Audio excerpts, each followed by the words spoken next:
Kumase baby a Kumawu TV wono anwumre no sia pepepe na red carpet da hyase no so na audience ni na trase 8 p.m. na nwotwe pepepe e dwumade na ahyehye so eye free anoti wonu abusuafo nyina momra na mama support mo favorite contestant babode asa oba vote for Google Play Store download Kumawu multimedia anase ba awoso keke na follow instructions no na vote ma o favorite contestant wey eye wobati awoso was shake your waist sponsored by Wobati Agombia capsules and Asempa Heba Misha supported by some Dakus Initiative Immense Creation and a PSA collection Wasi Wobati Awuso shake your waist Ebeye butu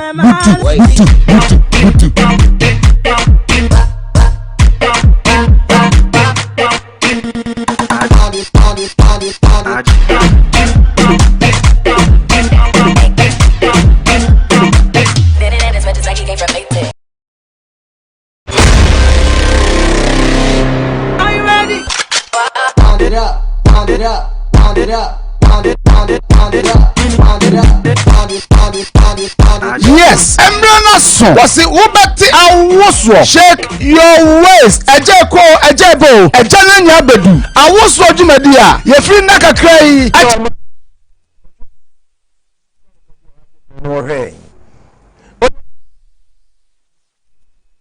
so awade mie kwan kese emfama ho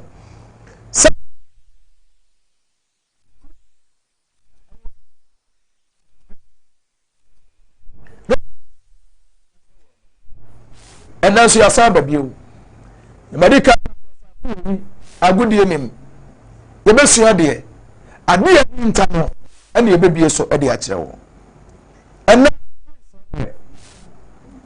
mewo odehunu ni bia onyankopon siesie no ya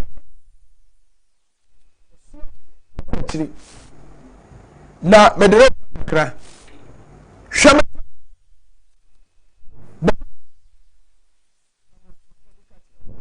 onyankopon saw onyankopon ni okese ebia me pato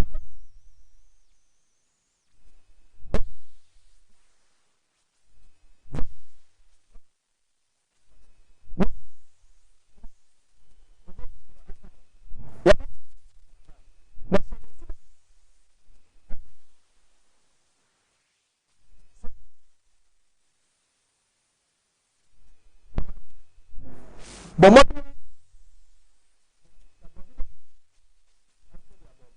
enya na boy nyina medasi me kwa kwaje enkrato me ba me no bekasa medasi. Are you ready? Pound it up, pound it up, pound it up.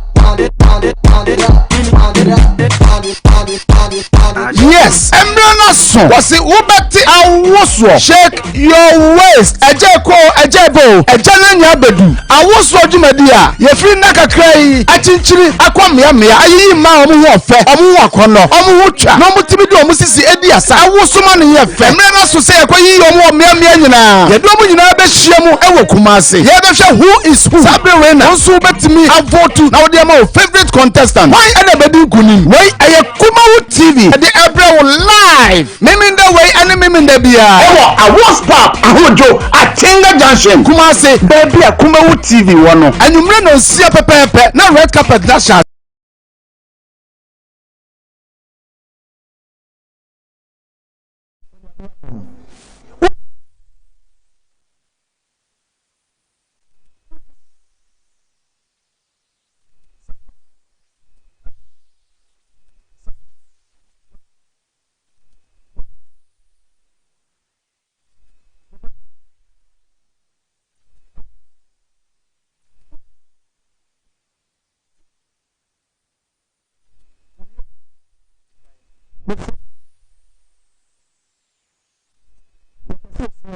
onyankopon be shaw na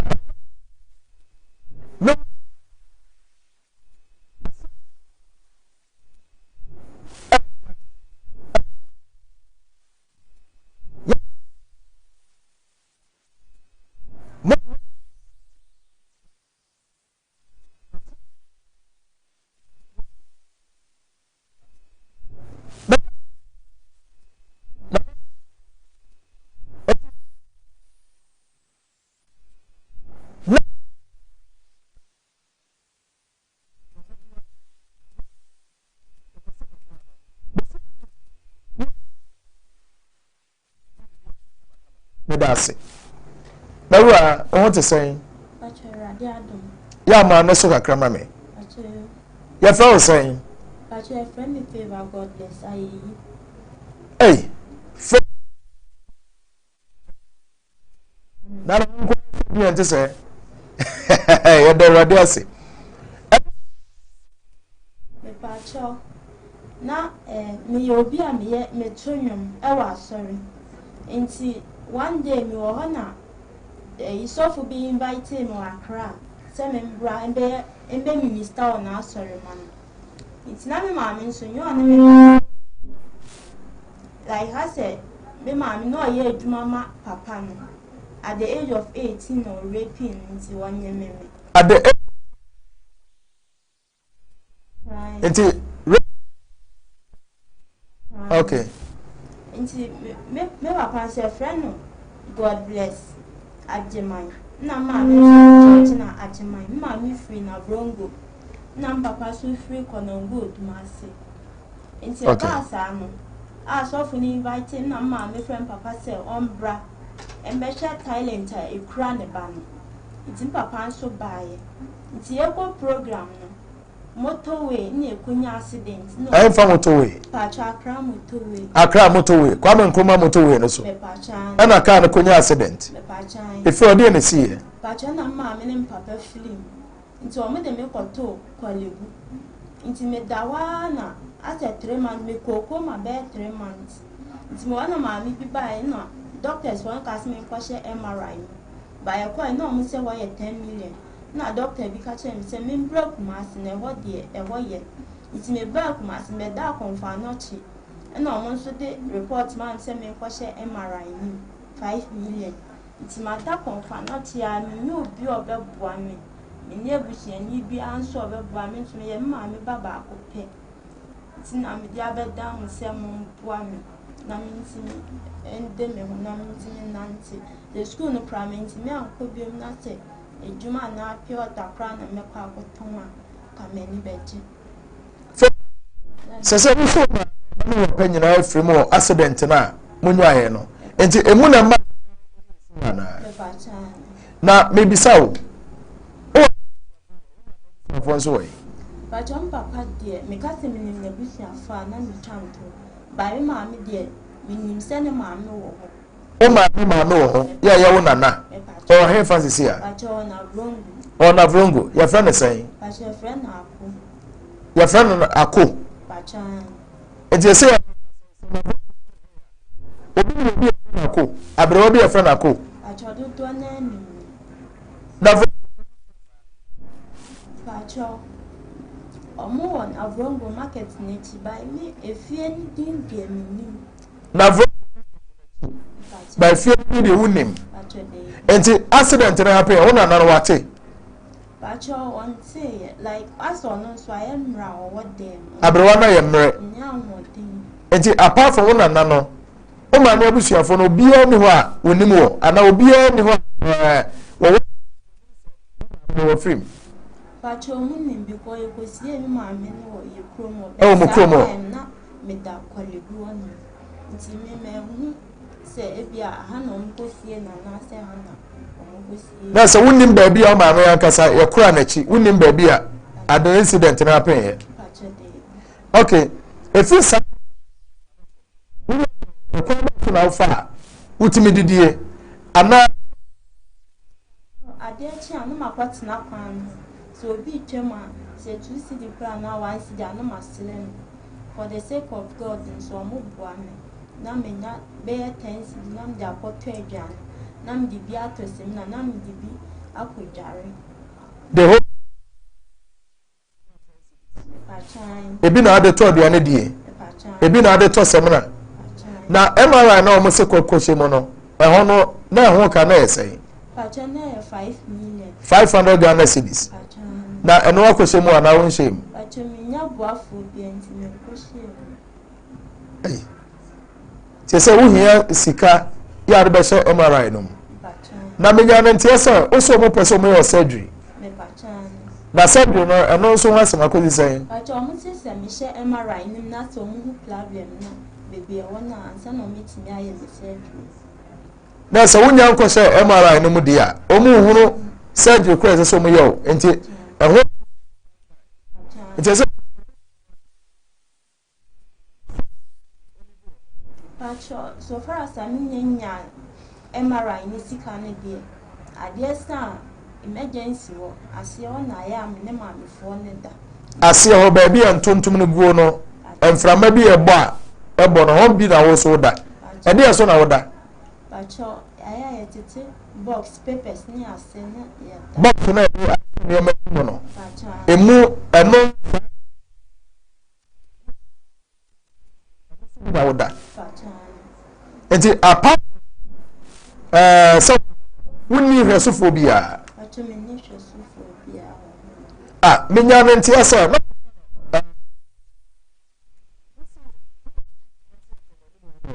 papa bi ɛno no ɛhɔ deɛ no kɔsii sɛ Pacho ɛno ne yɛ kɔmfɔnakyɛ anim hɔ no kɔmfanɔkye hɔ Pacho metiwa na papa no na ɔfrɛ me sɛ membra na mekɔ na ɔse maame adɛn nti meka mate nyinaa kyerɛ no na ɔse na sɛ wɔɛnyi sika bia nti mentina ne ka anim na ɔmfa me nkɔ ne fie na ɔmfa ma me na membɛyɛ nti me ne papa no kɔɔ na ɔde me kɔɔ guest house wɔ abrepɔ na ɔyɛ na ɔse me mbɛwura hɔ na mese deebi na ɔse ma me nsuro na ɛhɔ yɛ ne dea nti lucky sɛ megyaa me faa no too kanta no so nti mewura hɔ na ɔka kyerɛ me sɛ agye sɛ ɔne ma dansa na ɔde sika no ma me oyi sika no nso kyerɛ me na mese sɛ deɛ patwan saa nipa no ɔyɛ deɛ wɔyɛ pani a na ɔyɛ akwadaa patwan yɛ panyin paa ya patwan ɛne ɔhuru wɔ in fact ɔbɔfo no boafo sɛdeɛ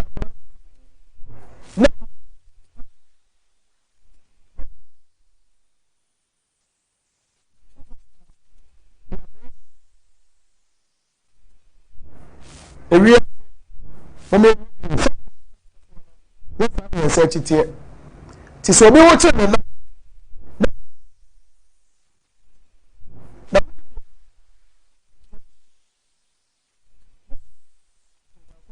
onyame hwɛw awurade nso a bɛto aso yɛ saa favor enti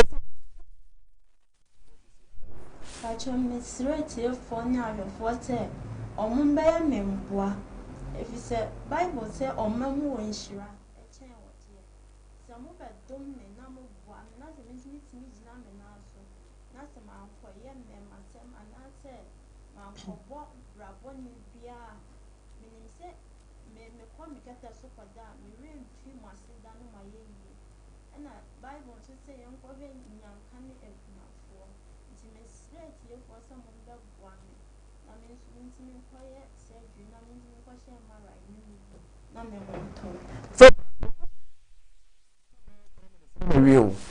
obi bɛka sɛ ntini makɔta mɔde abɛto a deɛ na di adanseɛ sɛ woyɛ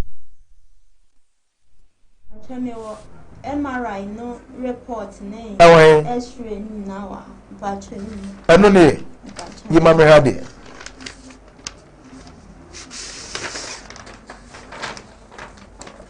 ame so na me mo antem woyɛ X-ray na wotwae no abusia mesrɛ mo baabi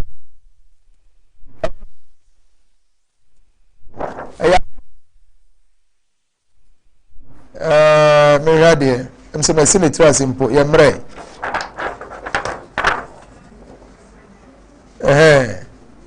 mse mo hwe ne se ya se mom na ebe ho ne yi favor sewa oni o hwe ne na se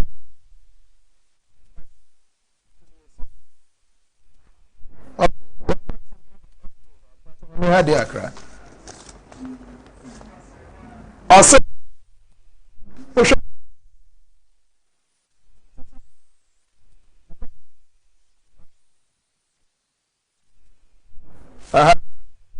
radio report edina ɔsɛ favor sɛ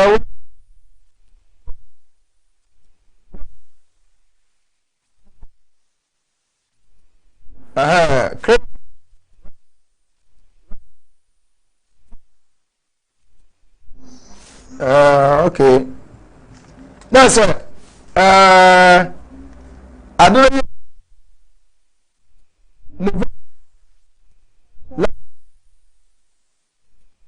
Okay. And then November.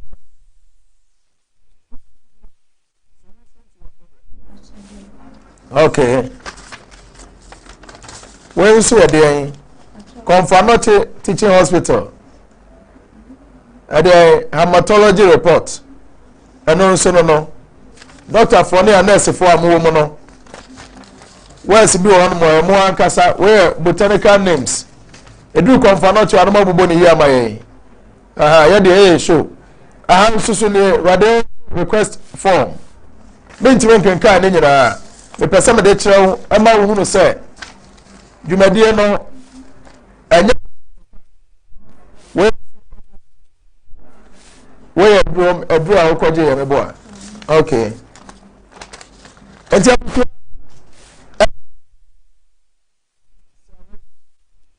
ne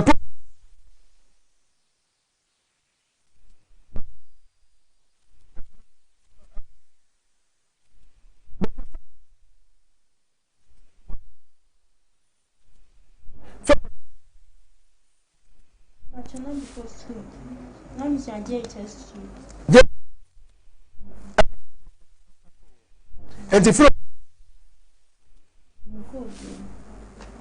abusia medase asɛm no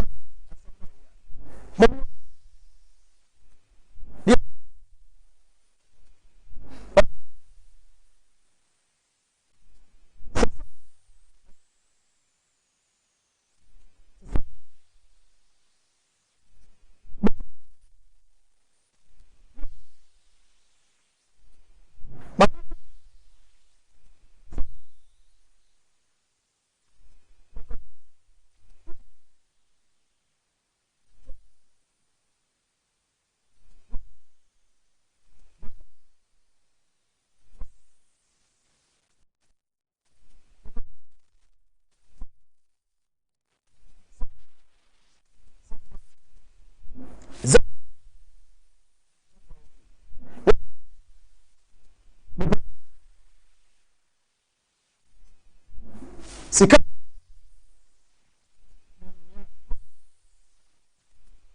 tifa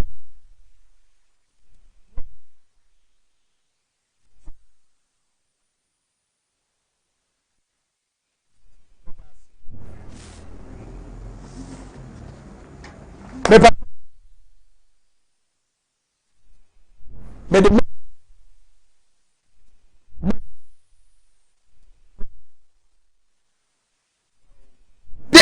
live memin the way and memin the bia ewo awos pap ahojo atenga junction kumase baby akumawu tv wono anumre no sia pepepe na red carpet na chance no so na audience ni na trase 8pm na nwotwe pepepe e bi dwumade na ahyehye so eye free anoti wonu abusuafo nyina momra na mama support mo favorite contestant babode asa oba vote for Google Play Store download kumawu multimedia anase ba awoso keke na follow instructions no na vote ma o favorite contestant wey aya wobati awoso was shake your waist sponsored by wobati agombia capsules and asempa heba misha supported by some Dakus initiative immense creation and a PSA collection was wobati awoso shake your waist ebeye butu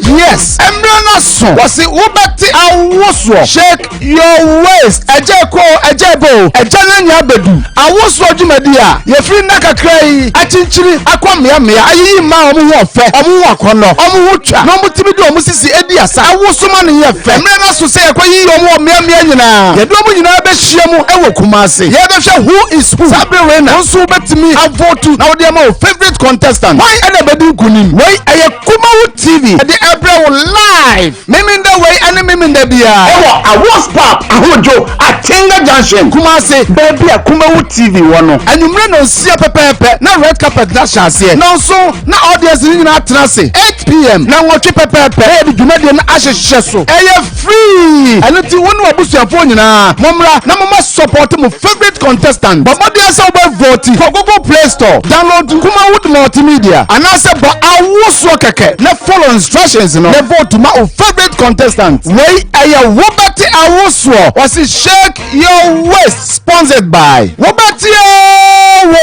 Agombia capsules ɛna Asempa Herbal Mixture supported by Sam Dakus Initiative Immense Creation ɛna PSA Collection wɔsi wobɛte awosoɔ shake your waist ɛbɛyɛ butu.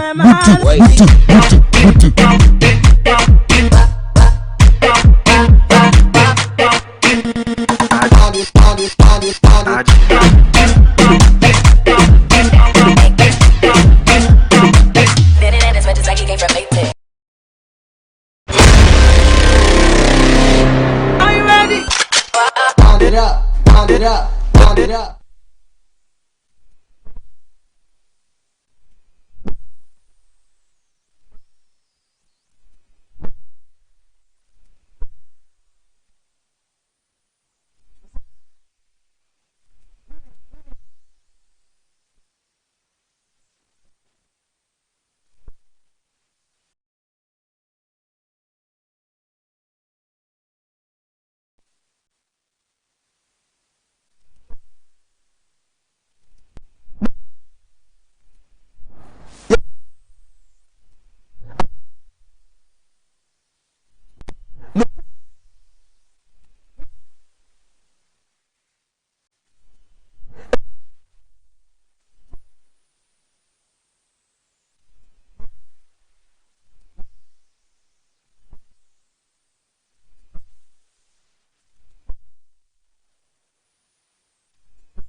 Okay, your friend Emmanuel. Me pato. Your friend Emmanuel. Emmanuel. Oh, okay. Ana me free Bantima. Kumase Bantima. Kumase Bantima.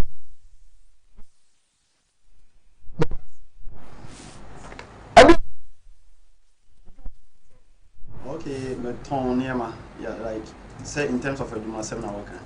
What Juma na 7. Me fa na 7.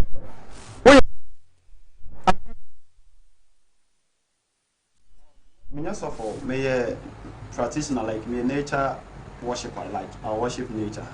You worship nature. Yeah. That's also nsuo ahaba emframa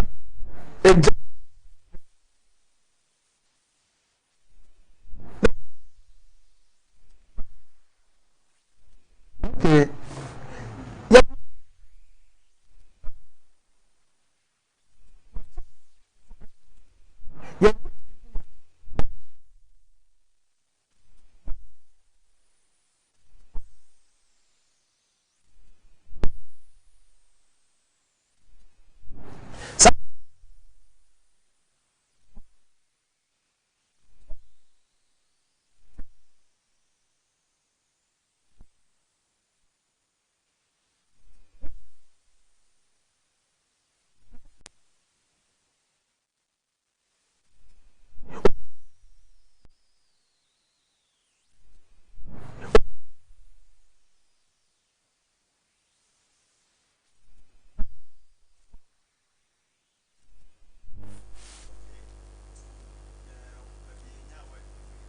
word near Latin word.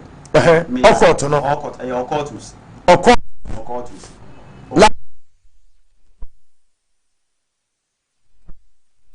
Occultus. And as a Chinese say, hidden or secret. Idea.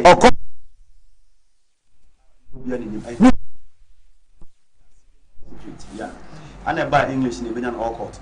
Occult na same meaning on the man hidden or secrets are okay. Sana and my occult no etie. And I am fine say Obia or practice occult no. Our practitioner. Your friend occultist. Occultist. Occultist. Yeah, we are occultist.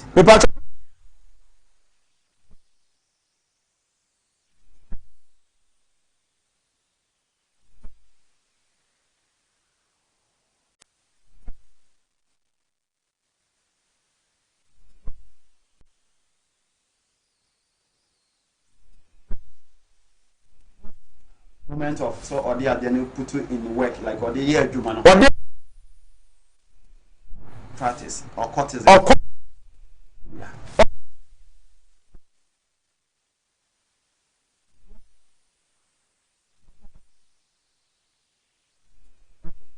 Tisana and on it your cotton. You soon in a bind. Okay. They are castle.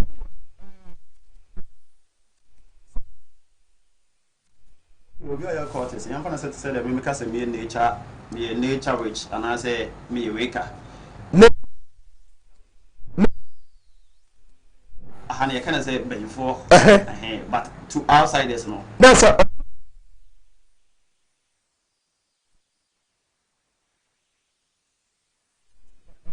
in the same job. So I can't be a nature rich. Be a onim dick, and also winning dear. Say yeah, I'm open to be no. Near so me have before. Because no more follow nature no more. No more have been drawn in money cure diseases. Then you have a baby. Or who that chance him to be catch your man. Sir.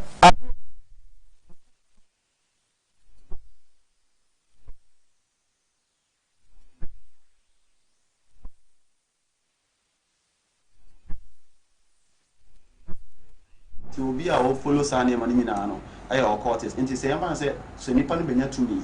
And I say, be our consultant, some sprays be, and I say, the workers be on no year, Duma.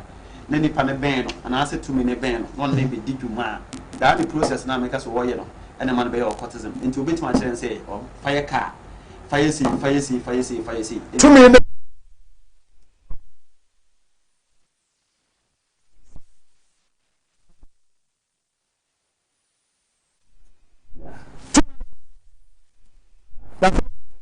Okay, said you can say human beings here, you are classified into say your good side and evil side. Like Baku upon son of Baku in a couple. Sunny, I can to year no, to year na nature worshipers no.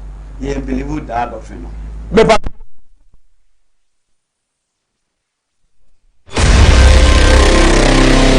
Are you ready? Pound it up, pound it up, pound it up.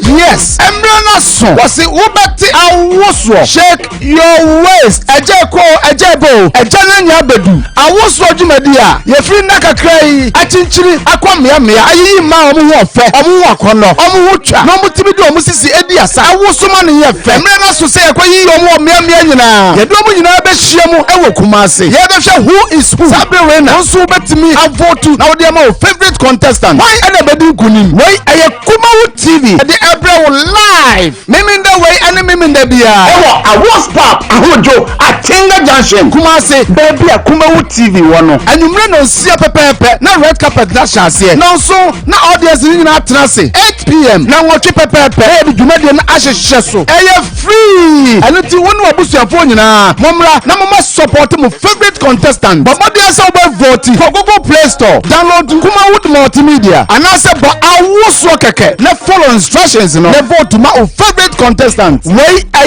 Wobati Awoswo was it Shake Your Waist, sponsored by Wobati a Gombia capsules and a Sempa Heba Misha, supported by some Dakus Initiative, Immense Creation and a PSA collection. Was it Wobati Awoswo Shake Your Waist? I buy it butu.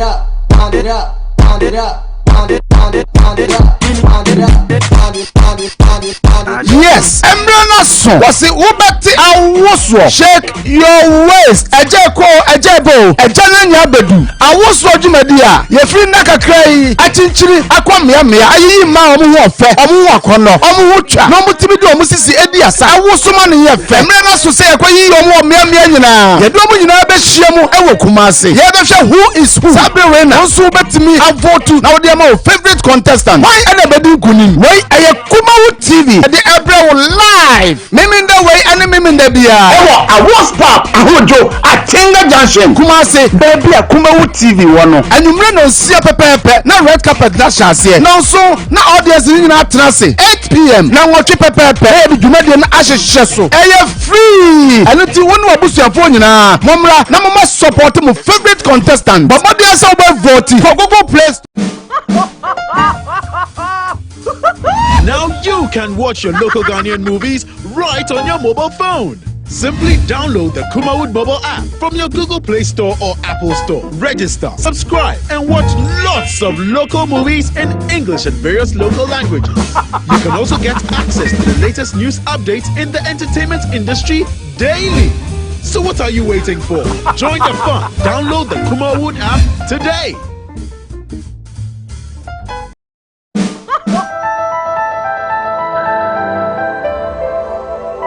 Kumawood TV, Amansane, Yena Yedimu.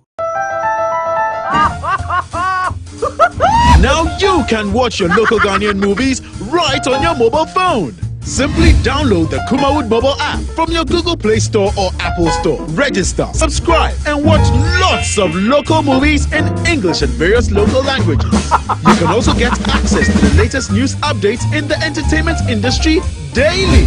So what are you waiting for? Join the fun. Download the Kumawood app today.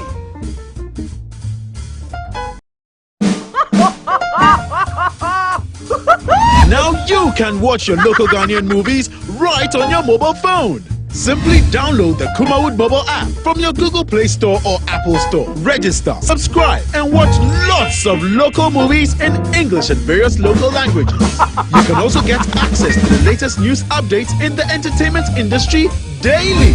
So what are you waiting for? Join the fun. Download. Are you ready? Pound it up, pound it up, pound it up. Yes, Emmanuel was it Ubati Awoswo. Shake your waist. Ejeko, ejebo, ejananya bedu. Awoswo jumedia. Ye free naka krei. Achinchiri akwa mia. Ayi ma omu wofe. Omu wakono. Omu wucha. No mutimidu omu sisi edi asa. Awoswo mani ye fe. Emmanuel say akwa yi omu mia nyina. Ye do omu nyina be hyiemu ewo Kumasi. Ye be hwe who is who. Sabi Rena. Onso betimi avotu na odi ama favorite contestant. Why ene bedu kunim? Why aye Kumawood TV. The April live. Mimi the way and mimi the bia. Ewo awos pop ahojo Atinga Junction. Kumasi baby a Kumawood TV wono. Anumre no sia pepepe na red carpet na chance. Na so na audience ni na trance 8 p.m. na wochi pepepe e bi dwumade na ahyehye so. Eye free. Anu ti wonu abusuafo nyina. Momra na mama support mu favorite contestant. Babode asa oba vote for Google Play Store. Download Kumawood multimedia. And I say but awoswo keke na follow instructions no. Na vote my favorite contestant. Wey aya Wobati Awoswo was shake your waist sponsored by Wobati Agombia capsules and Asempa Eba Misha supported by some Dakus initiative Immense creation and a PSA collection. Was Wobati Awoswo shake your waist ebeye butu.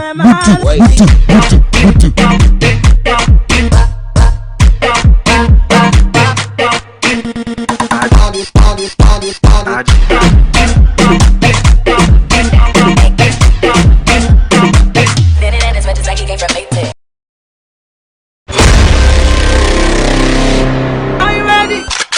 Pound it up, pound it up, pound it up, pound it, pound it, pound it up, pound it up, pound it, pound it, pound it. Yes, Emmanuel so was it ubeti awuso shake your waist ejeko ejebo ejananya bedu awuso dwumadi a yefiri na kakra yi achinchiri akwamia mia ayi ma omu ho ofe omu akono omu ho twa no mutimi de omu sisi edi asa awuso ma ne ye fe Emmanuel so say ekwayi omu mia mia nyina ye do omu nyina be hia mu ewo kumase ye be hwe who is who Sabrina nso betimi avote na wode ma favorite contestant why ana bedu kunim why aye Kumawood TV the April live mimi the way and mimi the bia ewo awos pap ahojo atenga junction Kumase baby Kumawood TV wono anumre no sia pepepe na red carpet dash ase no so na audience ni na atrase 8 p.m. na nwotwe pepepe e bi dwumade na ahyehye so eye free eno ti wonu abusuafo nyina momra na momo pacho me dase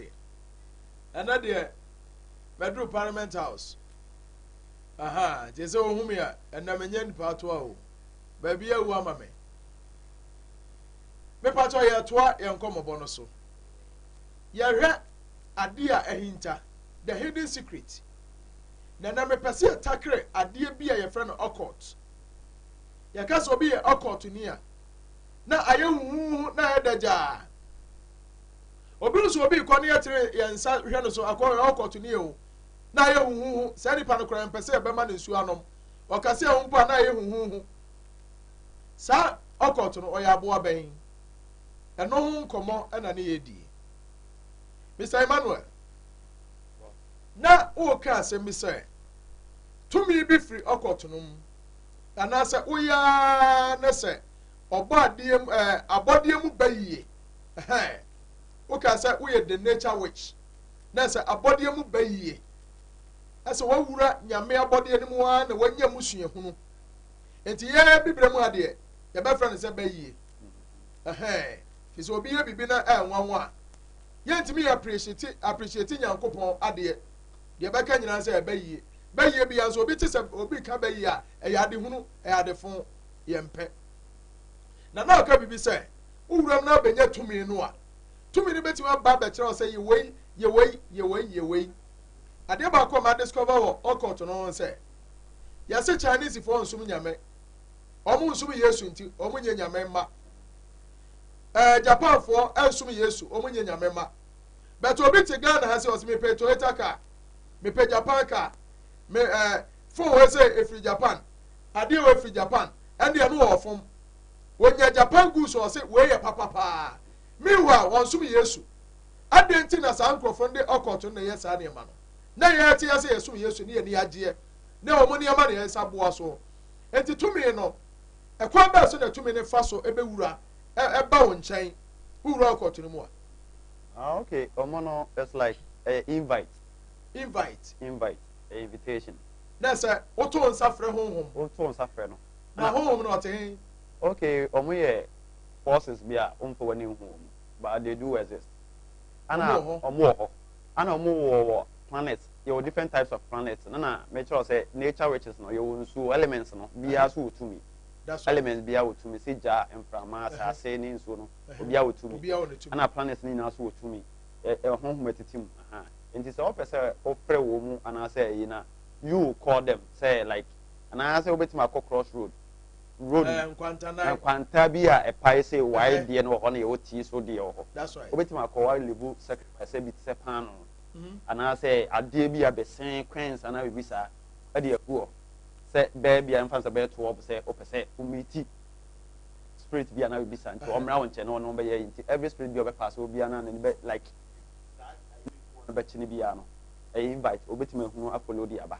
eno abe nante aba won chen eno abe nante no oba obede no ho oh oba obi oye beginner no hu but obetima ye science bi am wo say o around na no obebo ni din na akire wa na okay say na ya netie ebi wo ho a oba na say omo ni mo ti atena pe no timi say otimi na ticket no mo say ase bibi move around curtain say anya sa na ohwe na ehu wo mu a otimi de ma woda yeso obetima so dae na wonu wa emiti one on one say no abon din akire wo emre ni mre bi a ohia me bia no frɛ me ba na so pemu bi a ka kyerɛ me ba enti sana ya na etie enti so obi de bese ana pa no koto nkwanta na so na okasa honhom amo ha mihia mu baako ana mihia mo se me ne mo be ya adwuma ene mo nante okoye sa ade no nko a etimi ba ana obu oso ye no nsuo obu oso nsuo etene oso timi ko nsuo mkoye obi so timi sam nsuo mo no ade de na ekọ ana so timi de snap kosua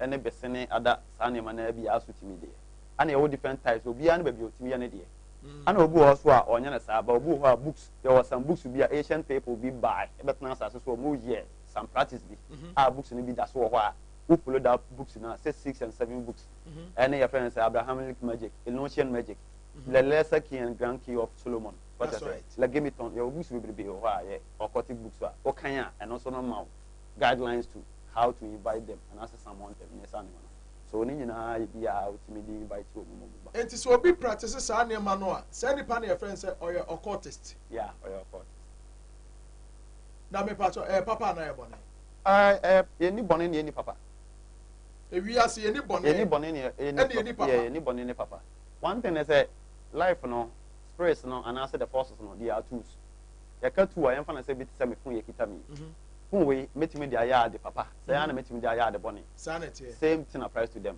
offer no ba eye wo botaye wo mu ana decide e me ye go say yes yemfa bit say Antoine ma eye tu me Antoine ma ye tu me a onye bone ono so onye papa se me ma de da ho na wo wia na me friend say nana do wa wia ma de we so an kana kore ana say wo say onyini ho adi ma me hu na ana ne ndi a oni ne bedi because what friend our bible mu sa na de mrane ma wo our bible mu so ba me awura bible ma metimi bible na ma because obie Psalm 82 verse 1 an ka me professor ye bekan ne nyina wo ho ena ma amfa me bible na ma amfa me bible na ma nti obi otifie bi a wo hwe bi a betimi Bible answer Bible and come out Bible na yemfa Bible ni nkomo Psalm 82 verse 1 go in enyame nkomodie no enyame nkomodie God of Israel kasa okay Psalm 82 verse 1 go in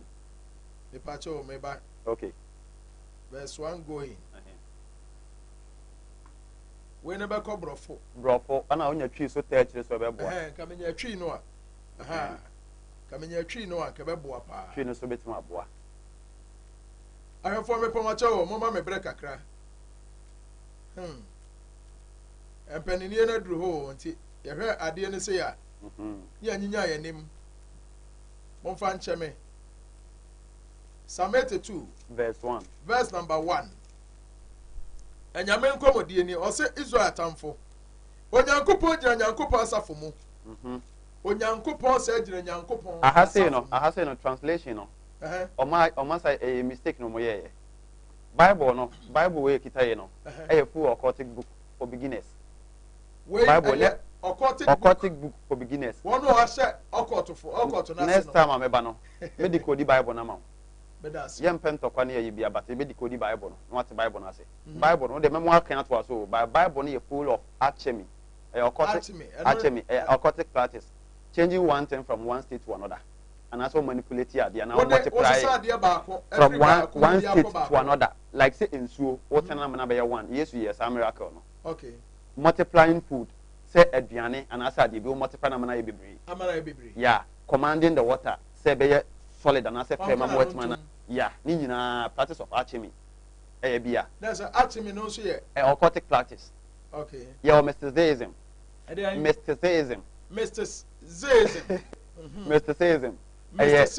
believing say there's a union between you and the supreme creator be and as a supreme deity be and as a supreme god to be okay say unya hunu bi wo mu say wo no spirit be connected na your spirit be wo no wo ye ba ko mbetima ya ade nyina mysticism okay your gnosticism na ye esoteric knowledge nimdie bi a eni pakakra bi pe tobo ase ase ora teldodo sao ada honest akodi anande ana sana mkasa eba mentimi nkan boko me pacha tobo ase yesu ade okay obi anya adaje twetwo okay minu ya no asofo me hu asofo me yesa bi o mo twro sesi e o mo ni abre pa okay wo se ye wo mysticism what interest of mysticism your gnosticism yeah your astrology your numerology your symbolism okwa revelation symbolism ne say we say you will see also onyankopon na bofo bitire ne so we say nipa and also be say ade na onyankopɔn ka kyerɛ ne sɛ bɔfo baako tiam ka kyerɛ ne sɛ dabi twɛn kɔpem sɛ yɛbɛhu ɔmo a onyankopɔn ahyɛ nso deɛ that's the symbol ɛda ɔmo so ɛyɛ seal of God ɛyɛ grand seal a yɛwɔ ɔmo nkɔfo bi ɔmo yɛ rulers that rulers no na keep that seal no unse universe we mo yɛwɔ nkɔfo 4 yɛwɔ the rulers yɛwɔ the watchers yɛwɔ awakers and yɛwɔ sleepers wɔn no ɔmada yɛwɔ mo ɔmada yɛwɔ mo ɔmo hwɛ ɔmo rɛn yɛwɔ mo ɔmo di soɔ the rulers so what you say and yɛwɔ awakers wɔn mo ɔmo ni abie okay sanete nti wo deɛ next time medical di bible no ne nyina me pa ta hwɛ fo na etwro awakers yɛwɔ rulers yɛwɔ watchers yɛwɔ awakers and yɛwɔ sleepers yes ti nipa bi wɔ hɛ dada ɔnhyɛ dan da yo yes wada wada but on that so wada so wakata ni ada but it's like nneɛma bi ahinta onim enti wɔn no de ɔbɛka bi ayɛ ɔbɛka o we yɛ abonsamfo we yɛ say na ne bebia no ɔbɛyɛ awaka wɔn yɛ from Christ sɛ yɛka sɛ Christ yɛ they are the chosen ones ɔmo a yɛ choose wɔn yɛyi wɔn okay Christ no Christ no a ɛda title to some nkɔfo bi ɔmo yɛ savior ne yɛ nkɔfo bi ɔmo bɛba a ɔmo bɛgye nkɔfo bi afiri tibia bi mu like adeɛ bi a hinta wunim na ɔbɛkyerɛkyerɛ ɔte sɛ Yesu Kristo ba na ɔyɛ Christ because ne nkɔfo no ni afira wɔn nneɛma bi ho ɔbɛtu ɔmo fo sesa ɔmo firi sa nneɛma no ma no bɛyɛ savior to that people ɛna maa yɛ nya definition of Christ yɛ agyenkwa obi a ɔbɛgye obi afiri tibia bi mu abira wu wa na wɔnyera ana nkɔ ɔsɛ yɛ mu that people no yɛ Christ so Christ yɛ anointed chosen ones and our savior what you say that's it nti yɛn kɔ Psalm 82 verse 1 no ne yɛn te nneɛma bi ase yes ya de o abusua wɔ sɛ obu atan anyame ntɛm wɔ anyame ntɛm wɔ sɛ onyankopɔn gyina anyame asafo mu na obu atan na da onyankopɔn no ebu atan wɔ anyame that's the gods so we have gods we have idol and your image men man from convince nneɛma we have gods gods no meet my bobby din you obi to say Lord Zeus Greece omo god na yɛfɛ no Zeus ɔno ɔnyɛ idol no ne de crane ne yɛ na si hɔ no and your image emle bi ba yɛ Yesu calendar na amanfo say Yesu picture ne ɛno yɛ image worshippers omo worship sa amfonye ne image worshippers omo ayɛ ohunyi ne si hɔ ne yɛ idol worshippers and yɛ gods a omo ne yɛ omo image yɛ omo honyi na emom de gods a omo yɛ universe omo na nyankopɔn ne omo kasa saa gods no na sɛ image for no nka image ne idol no yɛ different ɛno yɛ nipa ana yɛ ne saa nneɛma no wɔ asase wei so ɛno yɛ nipa no nsa no adwuma ɛna yɛ nipa na ayɛ akreti but the gods no are the gods who are ɔno ne creator no ɛbɔ wɔn mu they rule the universe so they are the rulers etu ɔde dwumadie bi ma wɔn mu titu ade no so wɔsɛ dabɛn na mobɛbu ntɛnkyea enti nyankopɔn busa wɔn sɛ dabɛn na mobɛbu ntɛnkyea na mo hwɛ ɔbɔnefo anim akosie ana obusa nyame ne sɛ gods ne sɛ na mo hwɛ adibɔyɛfo anim akosie obusa wɔn munni ɔbrɛfo ne munni ɔbrɛfo ne awisia asɛm what you say wɔsɛ mundi ɔbrɛfo ne awisiafo ayɛ de asɛm munni asɛntere ne ma ɔmanehunfo ne mmɔborɔni munni asɛmtere ne ɛma mmɔborɔhunfo ɛne amanehunfo anaasɛ ɔde yɛmfa no bisa toa so ɔmanehunfo ne mmɔborɔni wɔsɛ mo anye ɔbrɛfo ne ohiani munni mo ɔbrɛfo ne ohiafo okay toa so wɔsɛ monhwe wɔn efiri abɔnefo nsɛm monhwe wɔn firi abɔnefo nsɛm wɔnim de na wɔnte aseɛ they are the sleepers ɔmo nim de ɔmo amada no ɔmo nim de na ɔmo nte aseɛ enti anyame no ɛhwim saa nkɔfoɔ no ɛmfiri adibɔyɛfoɔ no yɛ de nsɛm so what you say so he is talking about these 4 people now our universe am ka say rulers watchers awakers and the sleepers eti to aso wɔse wɔnim de na ɔnte aseɛ esumu na ɔnante korɔ asase nyina so nyinaa rewo so asase nyinaa wo so ɛwo so media maka sɛ onyankopɔn sɛ media maka sɛ mo yɛ nyame mo nyinaa na mo nyinaa yɛ ɔsorosoro no ɛma na that means mo nyinaa mo yɛ nyame mo nyinaa mo yɛ otwedi ampo onyankopɔn ɔyɛ ɔbɔ adeɛ ne nyinaa yɛ de ɛma nanso mo bɛwu sɛ enipa pɛ mo bɛwu te sɛ deɛ nipa yɛ de esu bɛwu so yɛ gods no and yɛ no obi a obu atɛnkyea na so odi ma adibɔyɛfoɔ no ɔmo no bɛwu te sɛ deɛ nipa yɛ a yɛso efolo bɔne no na sɛ Lord Zeus ɔno so wu ana obi nyina mbewu because nyankopɔ na yɛ everything that is created bia no will die adie bi a yɛ bia no ebewu am na yie ɔsɛ na ma totɔ sɛ ahemfo mu biara na mbe totɔ sɛ ahemfo mu biara onyankopɔn sɔre bu asase atɛn na bu asase atɛn na wo na obedi adeɛ amanama nyina mu ti yɛ hɔ no samete tu ha no ɛbɛs no nyina de nti ama me uridi yɛ ma wo nyina ne sɛ yɛwɔ anyame mpɛsɛ nipa te aseɛ sɛ yɛwɔ anyame the gods they are not the idol and they are not the image they are gods ni yɛ ɔmo a yɛ representative of ɔbaadeɛ nso ɔbaadeɛ yɛ hu no enti wɔde atumi bi na agyinagyina hɔ na ɔmo bu wiase atɛn so this nature has laws and principles if sɛ onye occultic person a wobɛna mu biara saa na abɛka sɛ saa na wiase ne teɛ nyɛ saa na teɛ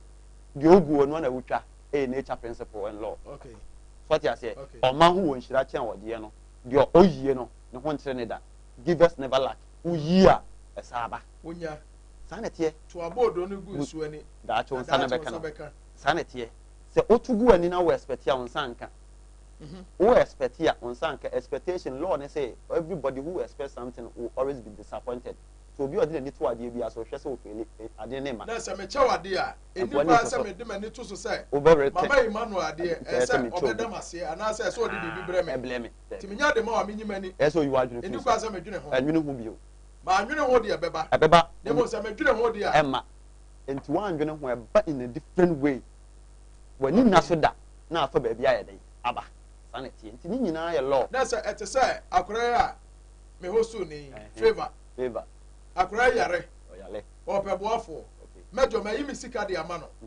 mɛ den ma ne me hwɛ sɛ favor bɛkɔ akɔyɛ yie abɛma obi na ɔbɛbɛm ɔbɛbi ɛnhwɛ ne saa na emu de ama ne sɛ wayɛ ama favor mfa wadwene mfiri so emire bɛba a woso no ɔbɛduru baabi obi foforɔ ɛbɛma obi aboro so ɛno bɛboro so okay Mr. Emmanuel okay nyankopɔn nhyira paa na mehyɛ wo nyame adoma next week ɛnɛ yɛ nsua deɛ yɛnya nu baabi a nyame adoma next week mɛsa do ba bɛtena city so mepɛ sɛ aboa no ɛfrɛ no ɔkɔto no yɛkyere bɛgyina ha ne yɛtwa ne maa paa ma obi ahu sɛ sɛ ɔkɔto no wɔyɛ nipa papapaa sɛ nka obi hu no a nka obɛdi n'akyi ano onye ni papa enya de bone so me pacha usua de akra bi wa ma the four keys the rulers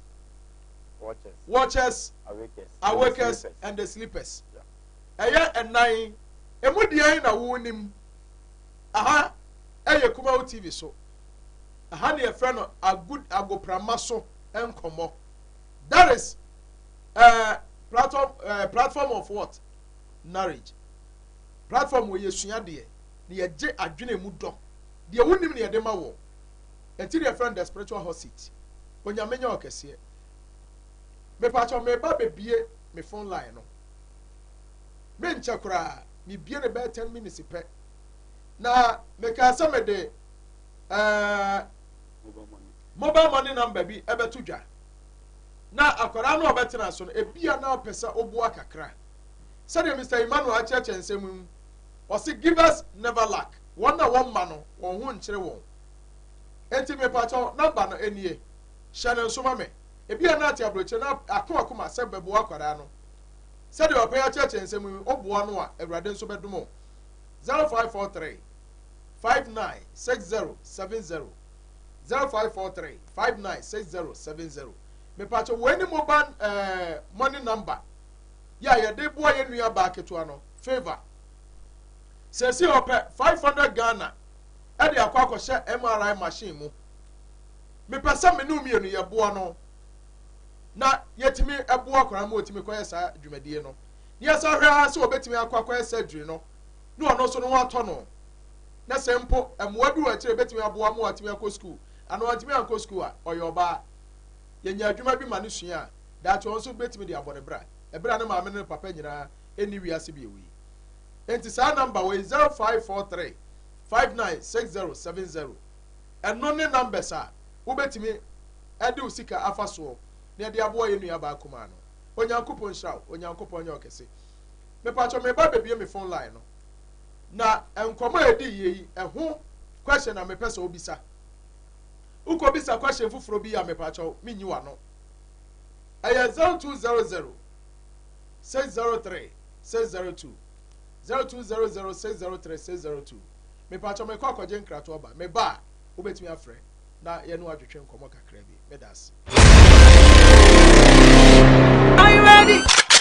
Pound it up, pound it up, pound it up, pound it, pound it, pound it up, pound it up, pound it, pound it, pound it, pound it. Yes, Emmanuel was the Ubati Awoswo. Shake your waist. Ejeko, ejebo, ejananya bedu. Awoswo jumedia. Yefri naka krei. Achinchiri akwa mia. Ayi ma omu wofe. Omu wakono. Omu wucha. No mutimidu omu sisi edi asa. Awoswo mani yefe. Emmanuel so say kwa yi omu mia nyina. Yedu omu nyina be shiemu ewo kumase. Yebefye who is who. Sabre wena. Onsu betimi avotu. Na wodi ama favorite contestant. Why ene bedu kunim. Why eye Kumawood TV. The April live. Mimi the way and mimi the bia. Ewa, I was pop. Ahojo at Tinga Junction. Kumase baby a Kumawood TV wano. And you know when you so heard the spiritual house seat.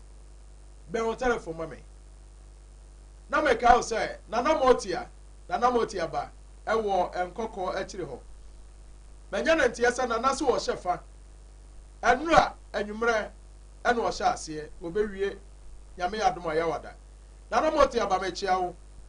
Afasha na awurade mu a na mpanimfo obeso mu nyina obi amu a na enya kama minim sana na owi abesa abafidie so meda ase me pa cho me bia me phone line no 0200 603 602. Hello.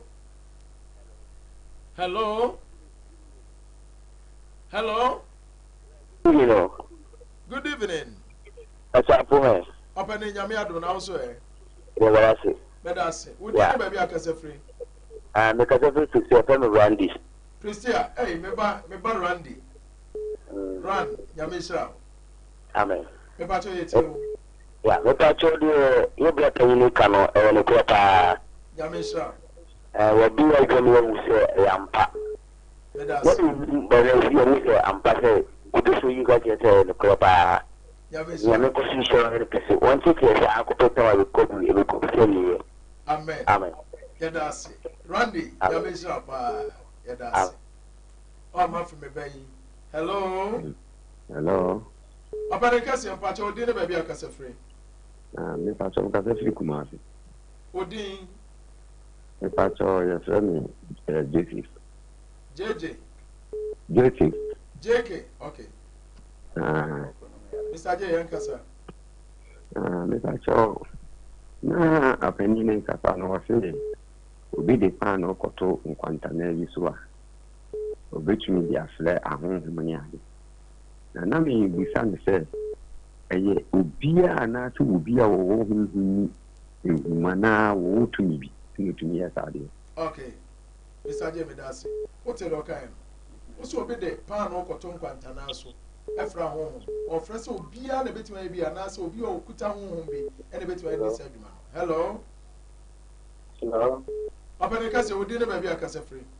Often speaking to so Minu ampato yankasa. So, but I was fine, I didn't try to number. Yadasi. And the over paying come out and papa because now for Medasi. and she said, "Be on the party because I am on the idea, leave my so." Simon said, "Doctor, I'm quite fine. I'm sure I'm going to my family way." Minu yankupo switcha. Yadasi pa. Yadasi. Hello. 0200 603 602. 0200 603 602. Oso baswa ya befa ho. Wanya kupo ebisha. Hello. Good evening, sir. Me pa cho di no ba bia kasa free. La boa bene akimoda. Ya bo be achimda. Aja ya kasa. Me pa cho ko be ne bisa no da me say ikini na officer o chere ni say o ko ku ya do ya de papa na enkofu bi aba TV so abso o ma da mo ri so mo o ko to na mi ti o mo o sha na o ke ri say o ko be ni ku na every week ya o bi week is na pa ta ni bi na mi bi say e ku no e bi mo pɛ paa na wo organize ekuo na wo bɛyɛ ama ekuo na ɛni si a week anaasɛ every time musu bi anaasɛ na wotwe bia no wo bɛgu sika ɛwɔ wo bag mu dwumadie paa bɛn na wo organize ekuo na wo bɛdi ama ekuo no the question no agya ameda ase onyankopɔn hyɛ wabisa question ano ɔden Mr. Emmanuel te anyina wo so ne ti ɔse dabi yes ana ɔkɔ tete ɔbɛkyerɛ mu meda ase me fa two callers two pɛ na wɔnya adagye questions na mo de ba no me pɛ so wɔnya adagye no wɔkyerɛ mu kakra bi sima tiawa bi ne de program na kwa wiye enti 0200603602 oba so amefa wo Mr. Emmanuel obi di ka bi sa sɛ nipa bia na so ɔde pan ɔkɔto nkwantana so no afra ho bi anaasɛ obi okuta tumi bi ana nipa ofro bi ana etimi di sa adwuma na okay dia tene sɛ obi a betima ye nipa bia etimi ye ba ne nyina so no yana intentions no imaginations no so ka ho intentions like dia wo hwehwɛ na ebi ye wo pɛ efiri wo mu sɛ wo pɛ sɛ wonya bibisa ne nante afei so adwene wo tirim no so what I say adwene wo tirim ya adwene bɔne sɛ wo adie bi wo tirim sɛ o da bi ade am ye kura ye bɔne ana sɛ tumi am fɛn kom ye de boye fo ana so me se ya wo fɛ no ɛno so mba okay because o kwa ye so ye neutral ne ye sɛ wo ye zero wa wo ni positive wa ni negative wo gina fimfini that's all GBB adi wo gitum sɛ bibia oba ade ne ma oboba ye bia ye papa okay bɔne bia ne hwe mu okay so what I say ana obi nso kwese obi sa asese yi enkrofo bi abetena TV so se ye okotofo ye de oba ye na wotwe bia obi wa de kurade mu a sika se dem omo so mu ye okot ana de onso kan it seems a different enti wo de no okot no ene omo so de no omo yi sika no difference bi wo mu ana okay de omo ne say okot no e ya meka say e ade ahinta a wo sua no wa hunu na say ohwehwe ehunu ana oni atumi na beye na tumi na bie so akyerɛw because omo nim de ahinta more than wo nipa no sanete because omo atena more than ye enti wono no oni omo tena na omo yi niam we nyina akyerɛw na obenya tumi o gain omo trust na no mbenante ye no mbaji wudi na so oji omo di ya so what I say afi otimi free satam we free occultic practice ni mu ama wo nipa no wo free the way a research ni na end te so onya tumi so be ko beti akote wa asole obetimi di akote school obetimi di akote de ope eno yesa na ono na beye grand lord like obeye yen kan say obeye eja enti afiri on all members obetimi afa members say ayese wanya tumi ana so apon no so wanya nimde na wanya tumi awie wapon no ho sa na otimi fa members na members na e ba na say afro no na the tumi no be ka chen say ebi ayese ana ayese na afro no so de sa doctrines and teachings na ye de em na mu follow ano no ho no enye part of okot no bio okay okot no yes unim hye afi na wo besua ana wo ahunu ana wo free mo say wa pass ebi ana nkomo edi yi me de dwumadie no nyina ba wi ya no sa wo number bi se in case obi person ofro no oje education okay number be na person de to dwa aha so de onya de number to a make sure say ofro abefa na me office ofro na amfa de amfa number ne ana so me ha me et wo fa number to me pa to onya kopon se onya kopon yo kese ya me adom a ochira ya sa wo dwumadie so bi eti bomode ya so ochira be sa atra ho medical catch us 2020 esua de agudie ne ha na mede program yi kwa wi yi ochira ye okuada ochira de beba nso ye power enam ncha ho kura mede enchia eche ne pa bi a ohwe me kiri nyina so meda mo nyina ase me a odi dwumadie ho chia me from major prophet so pokuda ko o from major 1 and major so and I said the oracle 1 major so onyankopon nya okese bye bye. Are you ready? Pound it up, pound it up, pound it up, pound it, pound it, pound it up, pound it up, pound it, pound it, pound it, pound it. Yes, Emmanuel was the Ubati Awoswo. Shake your waist. Ejeko, ejebo, ejananya bedu. Awoswo jumedia. Yefri naka krei. Achinchiri akwa mia. Ayi ma omu wofe. Omu wakono. Omu wucha. No mutimidu omu sisi edi asa. Awoswo mani yefe. Emmanuel se ekwa yi omu mia nyina. Yedu omu nyina be shiemu ewo kumase. Yebe who is who. Sabre wena. Onsu betimi avotu. Na odi ama favorite contestant.